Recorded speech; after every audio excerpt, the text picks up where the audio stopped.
to adjuncts. That is where the CD effects also emerge to move the adjuncts, but not to somehow license the in situ adjuncts.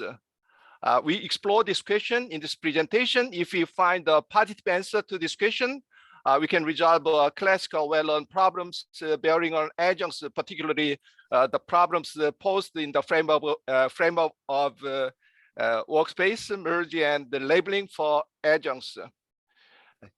I'm going to skip this roadmap, and I'm going to, in section 2, I'm going to look into traditional canonical and non-canonical adjuncts.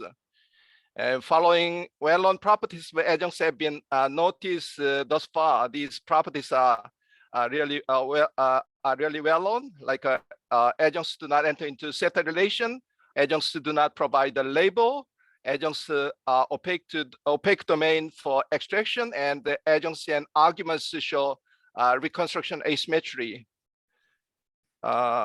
These examples 5, 6, 7 illustrates these properties.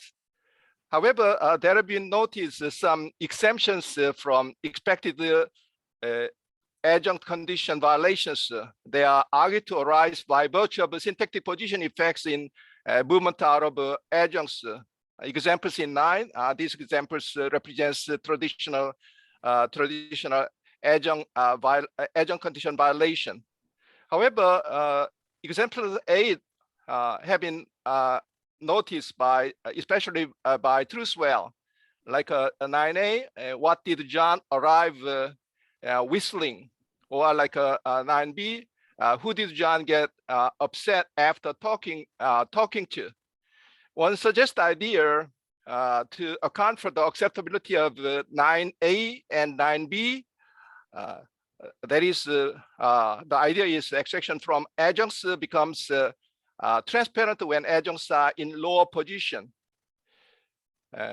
However, this point is not so clear on the when you look at examples 26 in terms of NPI licensing, like 26A after any of our meetings. In fact, this one is in lower BP position. However, extraction out of it is impossible. And also, Truesdale also talks about so-called the anti-locality. However, when you look at, when you look at 10A and 10B, anti-locality is work. However, when we look at example like 11, A and B, anti-locality does not work. Alternative idea is the one suggested by Truesdale, so-called single event condition, as in 13. According to this condition, you look at 13, an instance of WH movement is legitimate only if the minimal constituent containing the head and the foot of the chain can be construed as describing a single event. This is a sort of a semantic condition. And in addition to this kind of restriction, 2 more additional properties are noted, like 14, extraction out of finite adjunct clause that is not allowed. However, 14a, extraction out of infinitive, like a gerund participle adjunct clause that is allowed, and also like a extraction from if condition, if clause. This is possible. However, 15b, normal adjunct clause does not allow an extraction. We are going to review some recent ideas who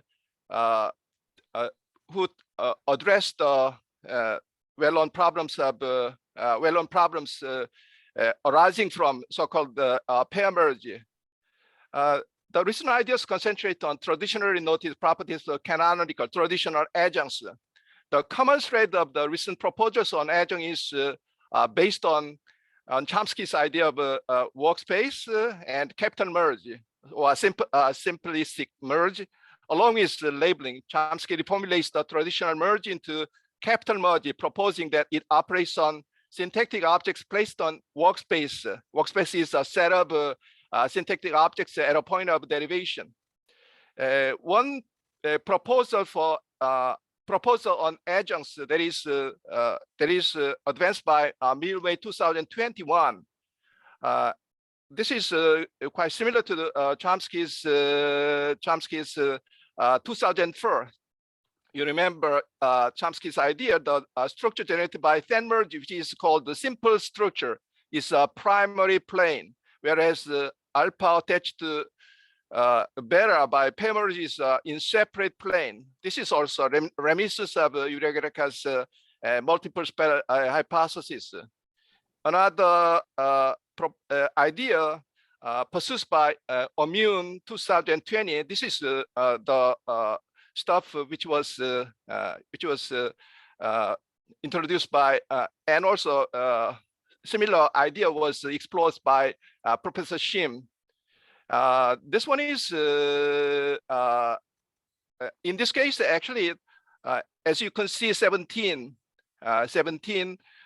in this case the last two lines so that the first line is A and B, they are merged. However, in the second, I mean, from the workspace prime to workspace double prime, in this case, the moved element that is merged one more time, so that this is a double application of a merge. That's the idea proposed by Immune. Actually, this is allowed by a set theoretical operation.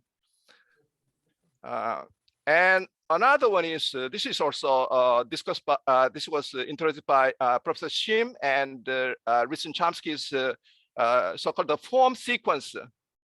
As far as I can see, form sequence that is based on the well-known idea that in fact conjunction and adjunction they are in fact the same operation. That's the idea. Boscovich also explored this idea recently. And one more idea that is proposed by Nakashima. He used like a workspace or other condition on merge. So that let me present his idea a little bit in detailed way. And Nakashima assumes merge which is subject to RR. RR, that is a resource restriction, and merge increases the number of accessible elements by 1. This is important, by 1. So that according to merge and RR in 20, the following derivation in 21 holds. Like when you look at 21, alpha and beta, they are merged. The result is 21b, and n here means the number of accessible objects. Just one is increased, so that this is allowed.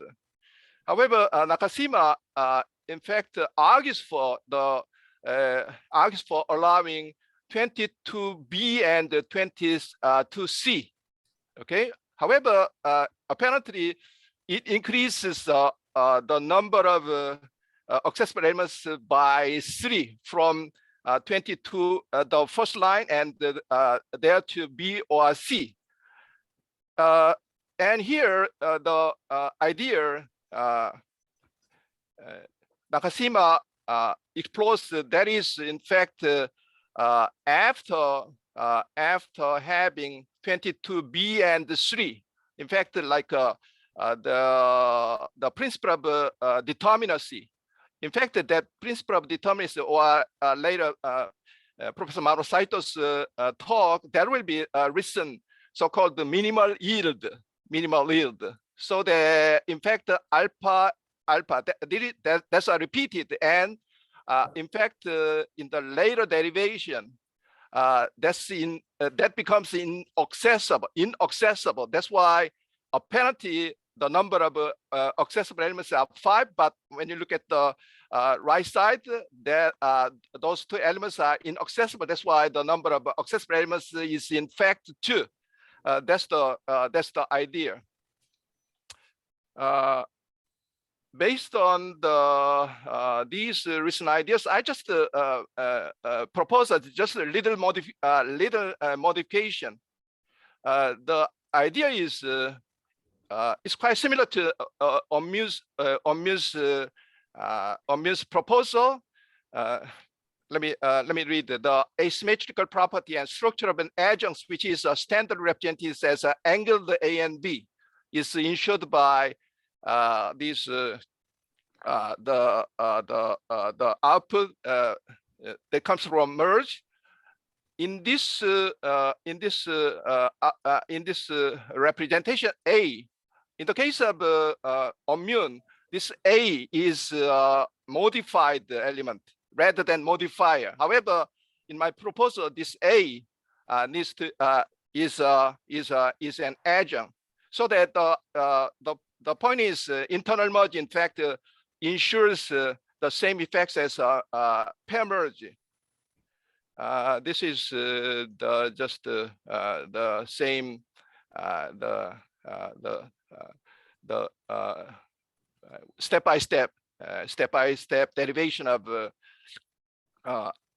deriving adjunction structure. And with this proposal, we turn to adjunct condition. In this case, we can account for adjunct condition on a par with the subject condition. So according to Goto and Ishii, 2019 and 2020, the reason subject condition violation as in 26A, because in this case, the detailed representation that will be 26B. In this case, 2 copies, pictures of who and pictures of who, they are available. In this case, they are accessible. In this case, it violates the principle of determinacy.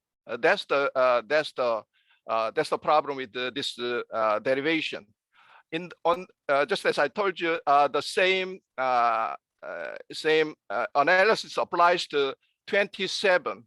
So that, like before talking to this one, is they are merged together with the little bp, but this pp undergoes a local movement.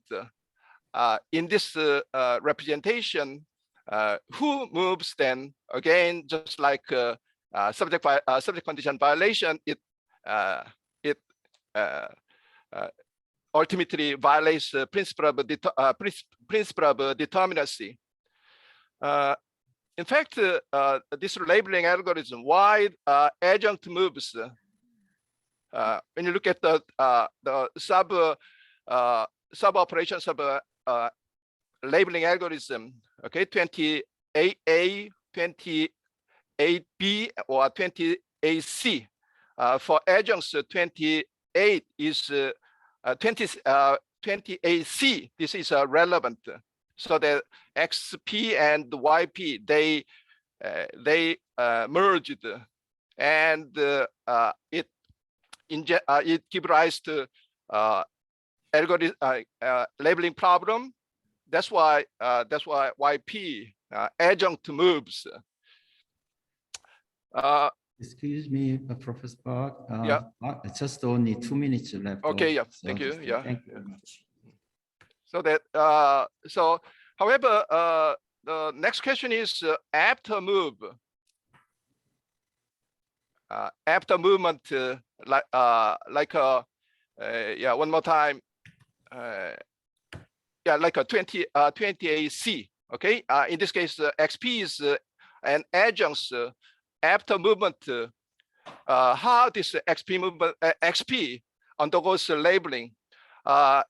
In fact, I propose this XP after movement. It employs Professor Saito's idea anti-labeling device. But still, one question we have I have to work on, that is why after movement of an adjunct, that adjunct employs anti-labeling device. That's the question we have to work on. I have to skip this part, and now this is mostly one more important thing relating to adjunct. How certain exemption is allowed for adjunct when matrix and adjunct, those events are part of a single event. I'm going to adopt Hyunsuk-che's restructuring rule. In Korean and also in Japanese, adjunct violation is not that severe relative to English. That is because of little bp and the adjunct to little bp. They undergo restructuring, and so one argument for this idea. I'm sorry. We go back to 32.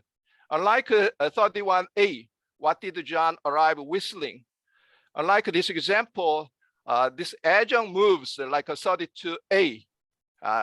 What did John whistling arrive? Or 32B, what did John arrive yet whistling? So that the restriction is somehow blocked by movement. Then again, the traditional adjunct condition violation arises. So that's the idea, and this is syntactically some features are involved in the case of a single event structure like a 33. So that Arabian whistling, they undergo restructuring. Features like integration feature, sharing is involved, and in fact the negative future was proposed by Ernest 2022.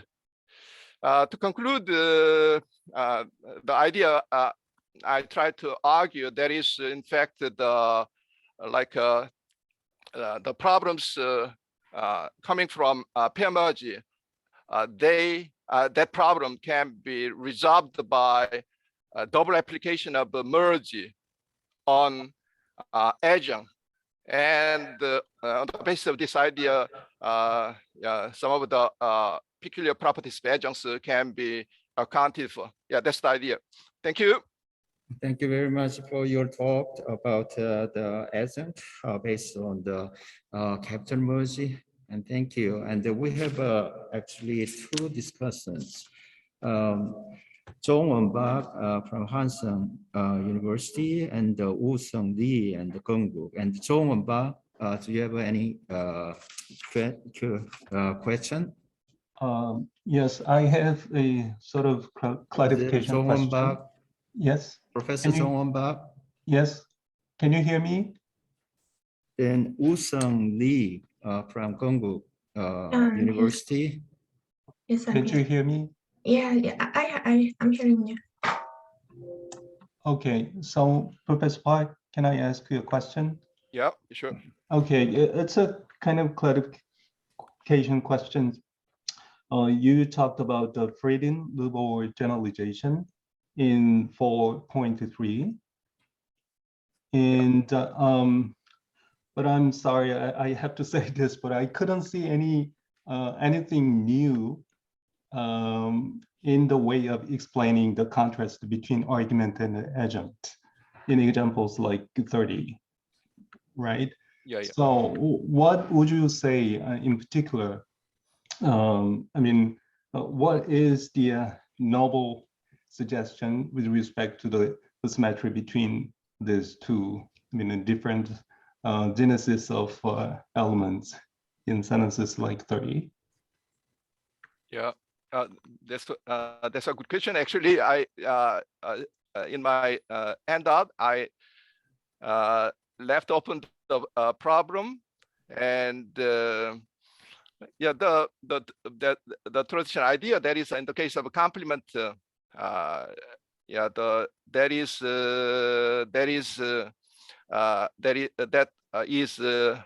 merged post-cyclically. It violates the extension condition.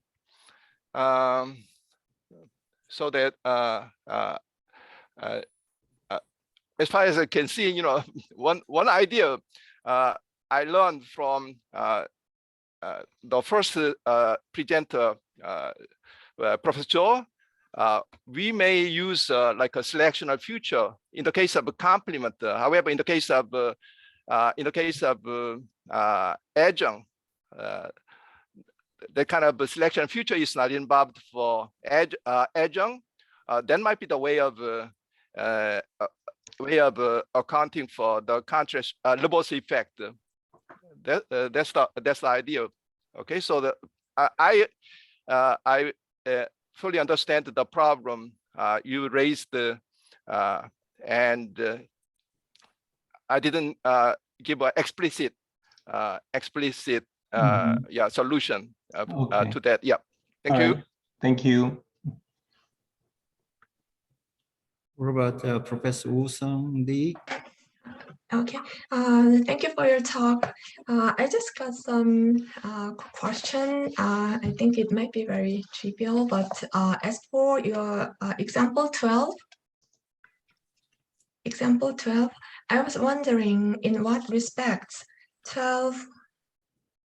Okay, let me wait.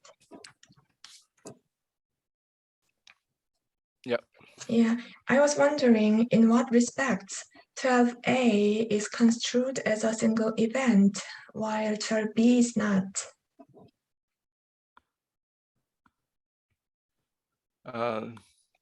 So yeah, that's a good question. As okay, so I'm not totally sure. Okay, this is just the observation, or not exactly the observation, but okay, the based on this contrast, Trussell conceptualize okay this contrast into semantic condition. So as you can see, the last line of this condition, you see this is understood, construed as describing a single event. That's why. Okay, so I have to probably you know, we have to refer to Trussell's intuition. Why? Yeah, 12A is construed as a single event, and the other one is not construed as a single event. Okay. Okay. Yeah. Thank you. Thank you. Very much, Professor Park. And Yeah, thank you. Discussants Jong-won, Park, and Woo Sung Lee. We have to move on to second talk.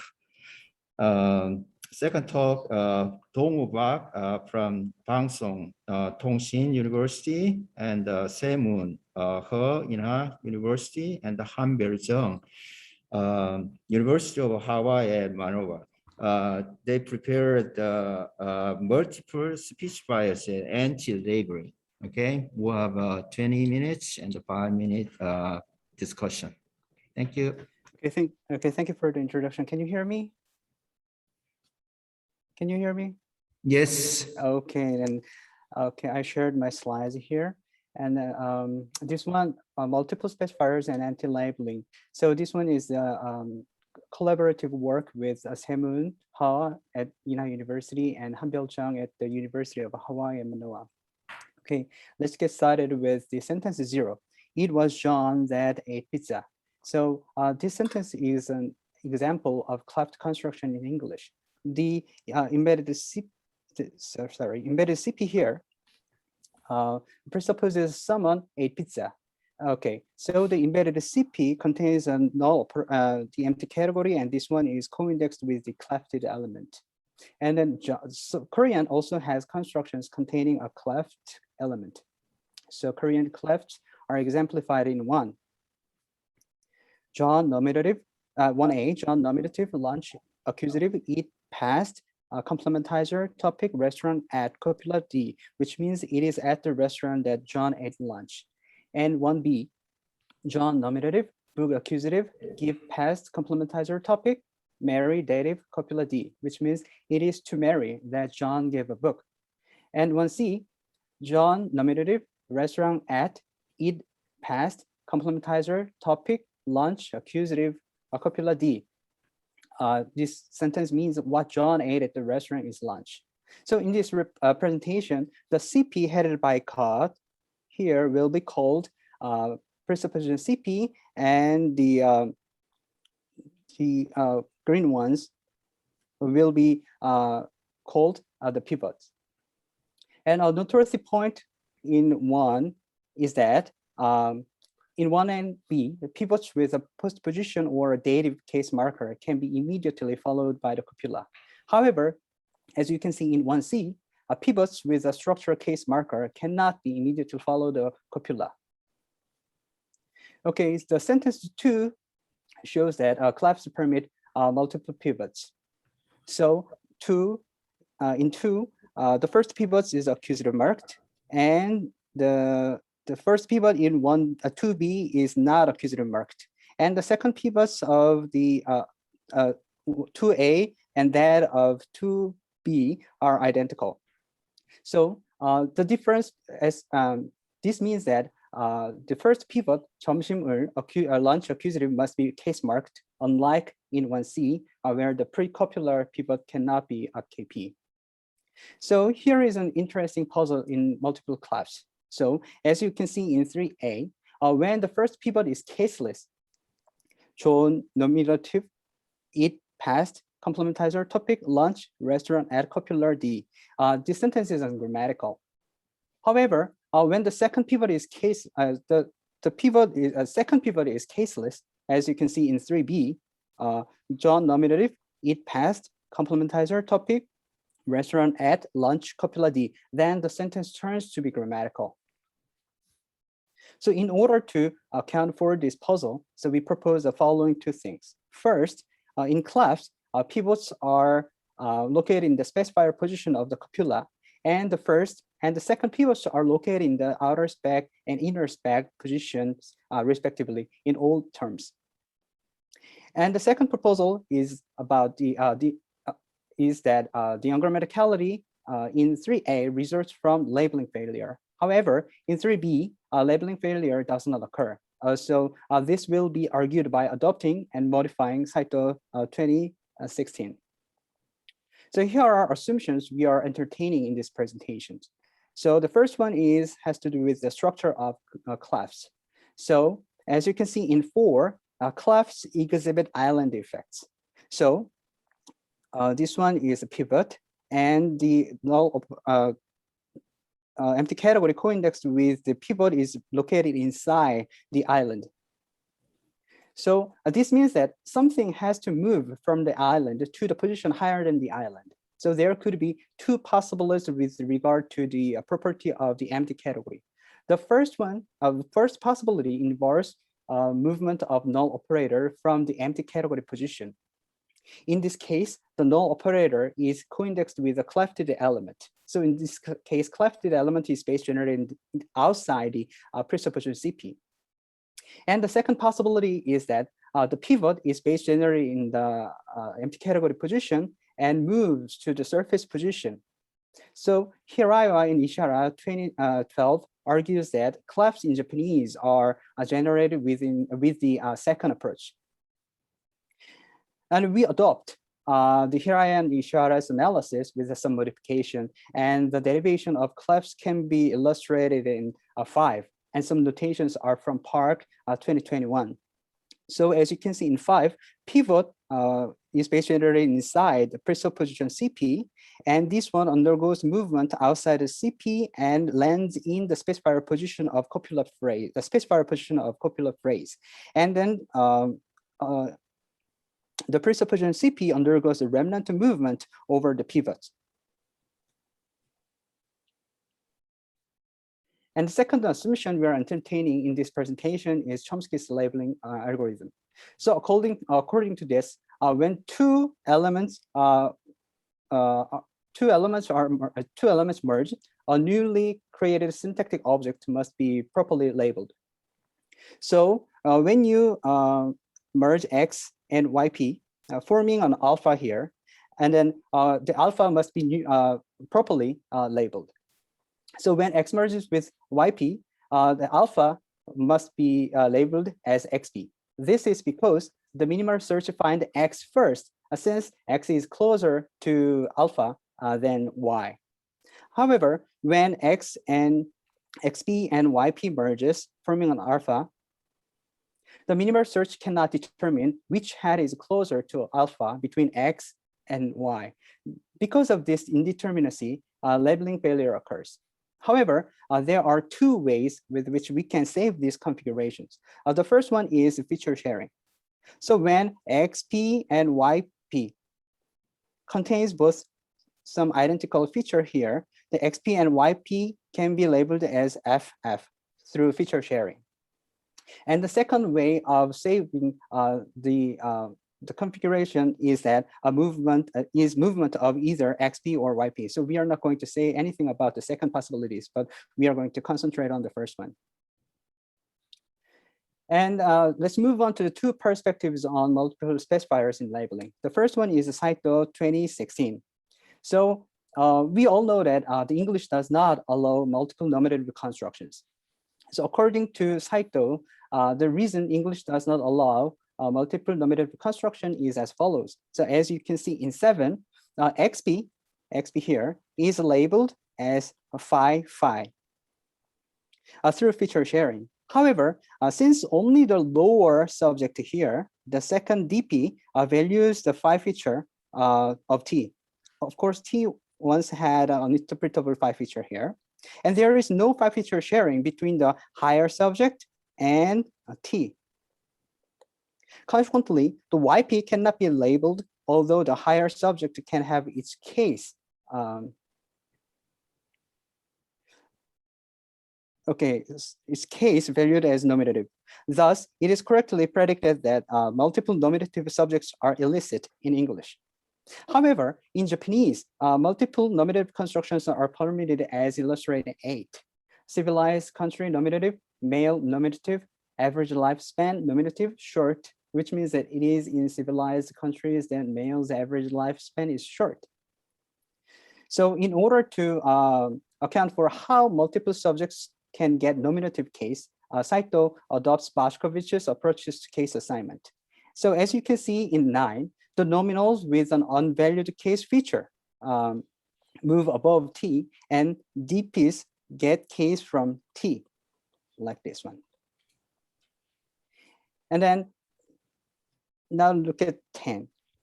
So then we can ask now why English and Japanese exhibit the difference with regard to multiple nominative construction. So Saito suggests that a suffixal case serves as an anti-labeling device. That is, the case marker makes the DPs or KPs, whatever it is, invisible to labeling algorithm. So in 10, DP located above T can get case from T, but T in Japanese does not contain any phi feature. So DP and TP do not undergo any feature sharing. However, the reason the configuration 10 in Japanese do not give rise to the labeling failure is that DP with the case marker are not visible for labeling. So you can see in 11a in Japanese, when the syntactic object VP and T labeled as T here merges with the NP nom here, then NP nom and VPT is labeled as T. This is because the nominative case marker here functions as an anti-labeling device. So the entire NP and NP nom is invisible for labeling.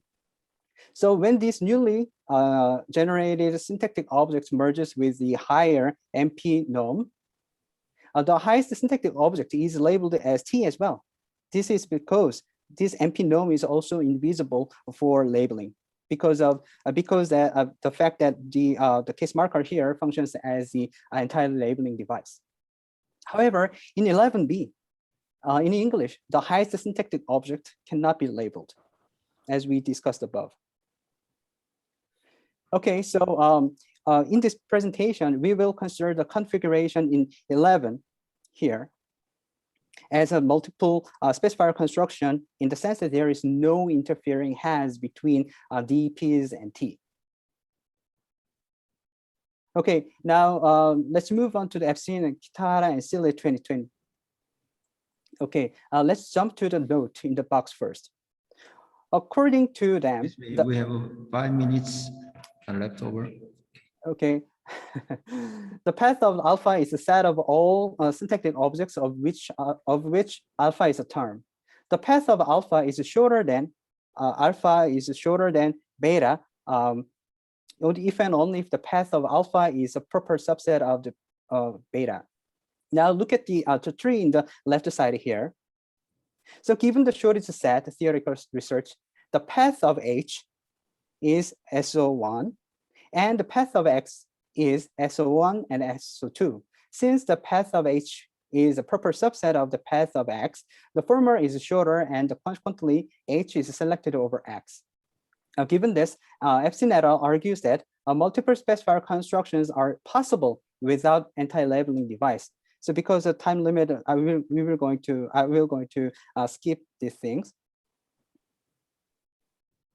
Okay, here is the analysis. So as shown above, KPPP pivot and PP NP pivots are allowed in multiple class. However, NPPP pivot is not allowed. So we will account for why such a difference occurs from the perspective of labeling algorithm by adopting and modifying Saito 2016. First, we assume that Korean class are derived from the in situ focus construction. So cleft sentence in 13b is derived from 13a. And the pivot are base generated inside presupposition CP headed by God, which is selected by the copula bearing an interpretable focus feature. And pivot containing an interpretable feature, focus feature, move out of the CP and merge with copula phrase. And the presupposition CP undergoes remnant movement. Okay, let's first see why KPPP pivot is allowed in multiple class. Okay, so the reason KPPP pivot is allowed is that the pivot with the accusative marker in 13 here functions does not induce any labeling problem, since the suffixal case marker are anti-labeling device. So the COP contains the COP contains an interpretable focus feature, and the PP contains an interpretable feature, focus feature, and the COP gets valued by the PP. However, since the PP is invisible because the postposition functions as the anti-labeling device, and the syntactic object containing the PP and COP P is labeled as COP. When the KP is merged, and there is no valuation operation between KP and COP. So, and then since the COP is already, this is because COP is already valued by the PP. And since the KP here also accompanied by the case marker, the anti-labeling device, the root object is also labeled as COP. And Saito 2016 does not discuss whether the element with an anti-labeling device can participate in valuation. However, we assume here that elements with an anti-labeling device can participate in valuation, but not in labeling. Okay, let's see how KP and P pivot is allowed. Okay, so when the case list nominal merges with case list nominal merges with COP here, and the copula is valued by the case list nominal. So, and since the case list nominal is visible for labeling algorithm, since both since N and COP bear the focus feature, the S2 is labeled as foc here. through, of course, through feature sharing. And the pivot of the post position moved to the outer spec of the copula is invisible for labeling in line with the cycle, and thus the multiple pivots are allowed. Now let's discuss why NP-PP pivot is not allowed. So here S3 can value the fork feature of cop here. Since SO3 syntactic objects 3 are invisible for labeling, SO2 is labeled as cop. When S1 merges with the S2, S1 cannot value the valued fork feature of cop. Since feature sharing must accompanied by the feature evaluation, there is no feature sharing between S1 and S2 here. And because of this one, the sentence object containing the SO1 and SO2 cannot be labeled. Epstein et al. 2020 in principle cannot account for the ungrammaticality of 17. This is because, according to them, the head of X1 and the head of SO3 can establish a labeling relation with the head of SO4 here simultaneously. Thus, they erroneously predict that the labeling failure would not occur. So because of time limit, we cannot discuss the extension and remaining issue. But what we want to say is that with this analysis, we can explain the asymmetry between asymmetry located in 20b. So in 20b, in multiple fragment answer, the KP, NP, a multiple fragment answer is possible. However, NP, KP multiple fragment answer is not. We think that the KP-NP, the multiple fragment answer does not use any labeling problem. However, NP-KP sequence induces the labeling failure in the same vein, with the what we have talked from the first. Okay. Because of time limit, we have to stop here. Okay, thank you. Thank you very much, your talk on especially the multiple specifiers and anti-labeling. And we have also two discussions. And Sunwoon Kim from Gangwon University and Sungwon Jo from Yeonnam University. Professor Sunwoon Kim. Yes. First of all, thank you very much for the nice presentation, which was very clear to me. And I wonder if I missed the explanation, new explanation about one more logical possibility of focused combination. I mean, PP and KP combination, like 존이 먹은 것은 식당에서 점심을이다. Yeah. Like sort of that. Mm-hmm. So we did not say anything about that kind of combination because, as you can see in 1C, the case mark, the KP, cannot be immediately followed by copula in some unknown reason. I think that this could be related to some kind of morphological or phonological factor. For example, it is reported that 존이 먹은 것은 사과를이다. It is really bad, but 존이 먹은 것은 사과를 3개이다. It is still bad, is quite marginally okay. So if this kind of a judgment is on the right, then we can say that some kind of phonological or morphological constraint is involved in that case. So we did not say anything about that kind of one. Thank you. Yeah. Then you will not be able to explain the ungrammaticality of number C, 1C in your handout. Well, we think that this one, the ungrammaticality of the sentence does not result from some kind of labeling, but the ungrammaticality, yes, from the perspective of labeling, we cannot explain, but we assume that another factor like morphological or phonological constraint can properly rule out the sentence in 1C with where the pivot is co-occurring with the case marker. Yeah, so my understanding is that you have a labeling based on explanation for 1C, but the morphology based explanation for PP KP combination. Yes.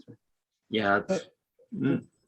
한별, We don't have much time, so just Okay. for Yeah. more talk, just Thank you you. can email or Yeah, just you I have can some more, but session yeah, Professor Thank Joe you. is waiting. Yeah. Come on. Okay. Yeah. So and I have a Thank you. question Thank you about, very much. yeah. Thank you. Your nice presentation. Actually, I have a question about your NP-PP combination. So on your view, NP-PP combination is not well formed, but there is some example NP-PP pivot is possible. So the data is from Joe, Whitman, Yamagita, 2008 CLS paper. So 유미가 그 책을 산 것은 작년 LA에서이다. LA에서다. Here, the English glossary is it is last year LA at Yumi bought the book. In this case, 작년 is NP and LA에서 is PP. So that combination is possible in this example. So I wonder how your analysis explain the NP-PP pivot in some case. Okay, thank you for a great question. So we do not have a definitive answer to that question at this point, but one thing we can think of is that the property of last year, some kind of nominal-like adverb. So I think they do not have a basically does not have this exactly the same structure with the canonical nominal. So if you think that if 작년 last year is can be used as a pivot in the NP PP combination, then I think I have to assume that there is some kind of unvisible some kind of some marker which can function as the anti-labeling device. That could be one possibility, but yeah, we can. I'm pretty sure that this one is not that like a perfect. Yeah, but we have to think about it. Okay, thank you. Yeah, actually, in that case, there is another possibility related unvisible KP. So yes, right. Yeah, so you will think about several possibilities about that.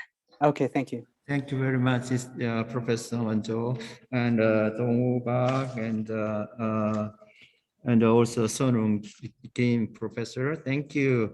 And just we'll have actually 8 minutes break, and from 4 p.m. just the Professor Saito is our invited talker. So just he will give us a special lecture to us. So you can go away and come back, and from 4 p.m. we're going to start. Thank you.